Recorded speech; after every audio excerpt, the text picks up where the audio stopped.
ඔබට කවදා හෝ ලොකු හීනයක් තිබුණා තේනවද? ඇත්තටම අපි හැම කෙනෙක්ගේම හදවතේ ගැඹුරුම තැනක තියෙනව නේද එහෙම සිහිනයක්.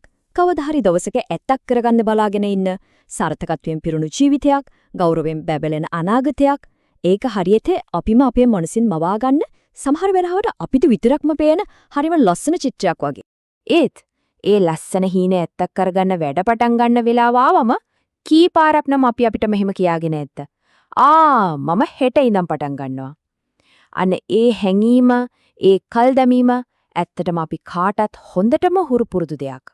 ඉතින් අද අපි මේ විග්‍රහයෙන් කතා කරන්න යන්නේ අන්න ඒ උත්සාහයයි අලසකමයි අතර තියෙන සදාකාලික සටන ගැන කියවෙන හරිම ගැඹුරු කතාවක්. ඒ තමයි උද්‍යෝගිමත් ගොවියා සහ බීජ දෙක කියන කතාව. හොඳයි. අපි දැන් මේ කතාවට ගැඹුරින්ම කිමිදෙමු. අපේ කතාව පටන් ගන්නේ හරිම නිස්කලංක පුංචි ගමකින්. මේ ගමේ ජීවත් වුණා අමීර් කියද තරුණෙක්. එයාගේ හදවත පිරීලා තිබිනේ අහසතරම්ම ලොකු හීන වලින්. අමීර්ට ඒ වෙනකොට වයස 25ක් විතර ඇති. ඇඟපත හොඳට තියෙන ශක්තිමත් තරුණෙක්.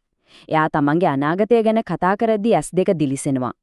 එයාගේ හීනය තමයි දවසක මම මේ ගමේ ඉන්න පෝසත්ම ගොවියා වෙනවා.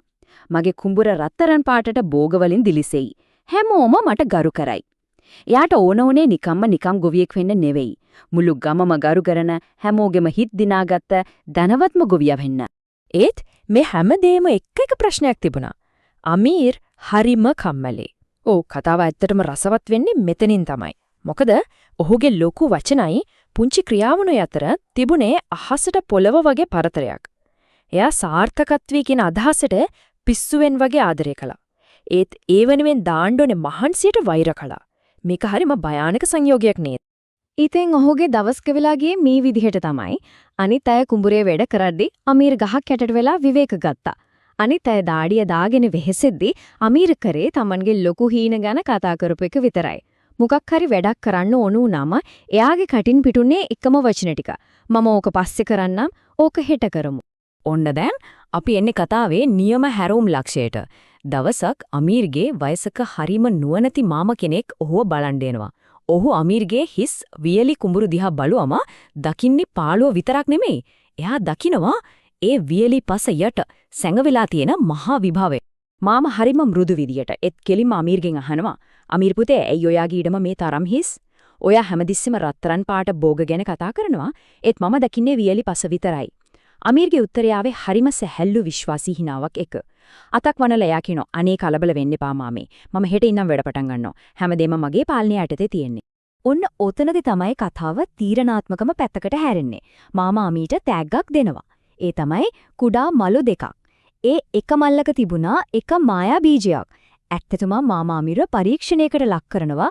ඔහුගේ අනාගතයේ ගමන් මඟ තීරණය කරන පැහැදිලි තේරීමක් ඔහු අතට දෙනවා. මේක නිකම් තෑගක් නෙවෙයි. මේක ජීවිතේ මන්සන්දයක්.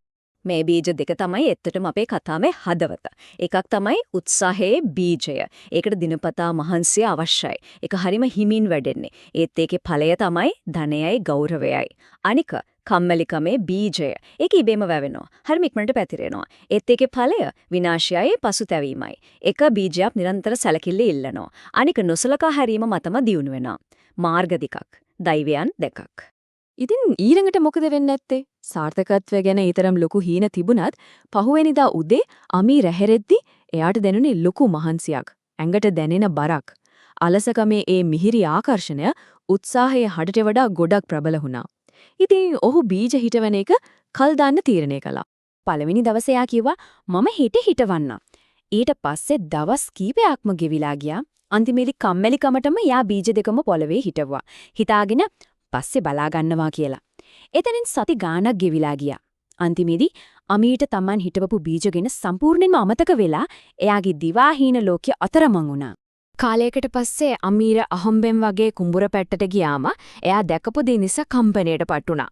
කම්මැලිකමේ බීජය ඒක හිතුවටත් වඩා ඉක්මනින් වර්ධනය වෙලා. එයාගේ කිසිම මහන්සියකින් තොරවම ඒක මුල් ඇදලා. ඒක ලැස්සන හීනේක ආරම්භයක් නෙවෙයි, බියකරු හීනේක ආරම්භයක්. දැන් කුඹුර හිස් නෑ. ඒක ඝන කටු සහිත වල් පැලෑටි වලින් වැහිලා හරියට හුස්ම හිර වෙලා වගේ. ඒ වැවිලා තියෙන හැම වල් පැලයක්ම එයාගේ අක්‍රීය බවත හදපු ස්මාරකයක් වගේ. එයාගේ නොසලකා හැරීමේ භෞතික ප්‍රතිමූර්තියක් වගේ. එතකොට අර උත්සාහයේ බීජයට මොකද උනේ? ඒක වතුර නැතුව කිසිම රැකවරණයක් නැතුව වල් පැල ඇටි අතර හුස්ම හිර වෙලා දුර්වල වෙලා පොඩියට හැකිලිලා මිය යමින් තිබුණා. හරියට අඳුරු වල් පැල ඇටි මුහුදක් මැද ජීවිතය වෙනුවෙන් මම්මුලා වෙලා සටන් කරන නිවි යන පුංචි පහන් සිලුවක් වගේ. දැන් අපි එළබෙන්නේ කතාවේ උච්චතම අවස්ථාවට. අමීර්ගේ මාමා ආයෙමත් එනවා. එයා බලාපොරොත්තු වුණු රත්තරන් පාට කුඹුර නෙවෙයි ආ දකින්නේ. එයා දකින්නේ විනාශයේ භූ දර්ශනයක්. ඒක විනාශ වෙච්ච ඉඩම් කැලක් විතරක් නෙවෙයි විනාශ වෙලා ගිය ජීවිතයක නියම පිළිඹිඹුවක්. මාමා කතා කරා. ඔහුගේ හඬ හරිම නිහඬයි. ඒත් ඒකේ ලොකු බරක් තිබුණා. එයා අමීර්ට කටුක සත්‍ය පැහැදිලි කරා. කම්මැලිකම ඉබේම වැඩෙනවා අමීර්. ඒක හරිම වේගෙන් පැතිරිලා ඒකේ මාවතේ තියෙන හැමදේම විනාශ කරනවා. මේ කුඹුර මේ තමයි ඔයාගේ ජීවිතය. ලස්සන හැමදේම විනාශ වෙන හැටි දැන් පේනවනේ. ඒ වචන ටික ඇහුණ ගමන් අමීර් දනින් වැටුණා. ඒ මොහොතේ තමයි යථාර්ථය එයාගේ ඔළුවට කඩාගෙන වැටුනේ. ඒ ගැඹුරු අවබෝධයේ සහ දරාගන්න බැරි පසුතැවිල්ලේ මොහොත. මිය යමින් තිබුණු අර පුංචි පැලේ අතට ගනිද්දි ඔහුගේ ඇස් දෙක කඳුලින් පිරුණා. Tamanට තිබුණු දේ සහ Tamanට වෙන්න තිබුණු දේ ගැන යා වැළපුණා. ඔව් මේ තමයි නියම හැරවුම් ලක්ෂ්‍ය. ඔහුගේ බලාපොරොත්තු සුන්වීමේ අගාධිය මැද එකම එක සිතුවිල්ලක් ඔහුව වෙලා ගත්තා. මම දැන් වෙනස්ුනේ නැත්තම් මේ කම්මැලිකම මාව සදාටම පාලනය කරයි. අන්න ඒ මොහොතේ එයා තේරුම් ගත්තා ක්‍රියාවෙන් තොර සිහින කියන්නේ හොල්මන් විතරයි කියලා. ඒවට පණ දෙන්න පුළුවන් ක්‍රියාවට විතරයි. අන්නේ අවබෝධය අපිව ඔහුගේ නවත ඉපදීම කරා අරගෙන යනවා. එදා රෑ තරුපිරි අහස යට අමීර් තීරණයක් ගත්තා. හැම දේම වෙනස් කරන තීරණයක්. ඊළඟ දවසේ ඉර උදා වෙන්නත් කලින් අමීර් කුඹරට බැස්සා. එයා වල් පැල ගලවන්න පටන් ගත්තා. ඒක හරිම අමාරු වේදනාකාරී වැඩක්. ඊට පස්සේ එයා දිනපතාම අර උත්සාහයේ බීජය රැක බලා ගත්තා. ඒකට වතුර දැම්මා. වසර ගණනාවක් ගෙවිලා ගියා.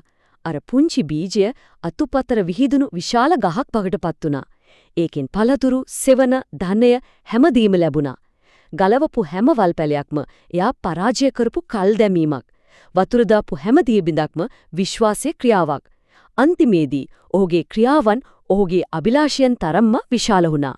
දැන් බලන්න මේ කතාව ගොවිතැන ගැන විතරක්ම නෙවෙයි. මේක ඇත්තටම අපි හැම කෙනෙක්ගේම ඇතුලේ තියෙන අර බීජ දෙක ගැනයි. ඕ මේ උපමාව ගොවියෙක් ගැන විතරක් නෙවෙයි. මේක අපි හැමෝම හැමදාම මුහුණ දෙන මූලික තේරීමක් ගැනයි. ලේසි දේ සහ හරි දේ අතර තියෙන තේරීම. ඉතින් මේ කතාවේ හරය මොකද්ද? උත්සාහයට දිනපතා වෙහෙසක් විනයක් ක්‍රියාවක් අවශ්‍යයි. ඒක හරියට සියුම් පැලයක් වගේ සක්‍රියව පෝෂණය කරන්නම ඕන. අනිකටට කම්මැලිකම. ඒක ඉබේම වෙවෙනවා. ඒක හරිම නිහඬව අපේ හීන විනාශ කරලා දානවා. අපි යම් දෙයක් පටන් ගන්නට බලන් ඉන්න කාලේ වැඩි වෙන්න අපි හීනේ ටිකින් ටික මිය යනවා. ඉතින් අපි මේ විග්‍රහය අවසන් කරන්නේ මේ ප්‍රශ්නයත් එක්ක. අපේම කුඹුරු ගැන, ඒ කියන්නේ අපේම ජීවිත ගැන නැවත හිතන්න පොළඹවන ප්‍රශ්නයක්. අද දවසේදී වතුර දමන්නේ කුමන බීජයටද? මොකද අවසානයේදී අපි නෙලා ගන්නා අස්වැන්න තීරණය කරන්නේ අපි ගන්නා කුඩා දෛනික ක්‍රියාවන්. තීරිම අප සතුයි.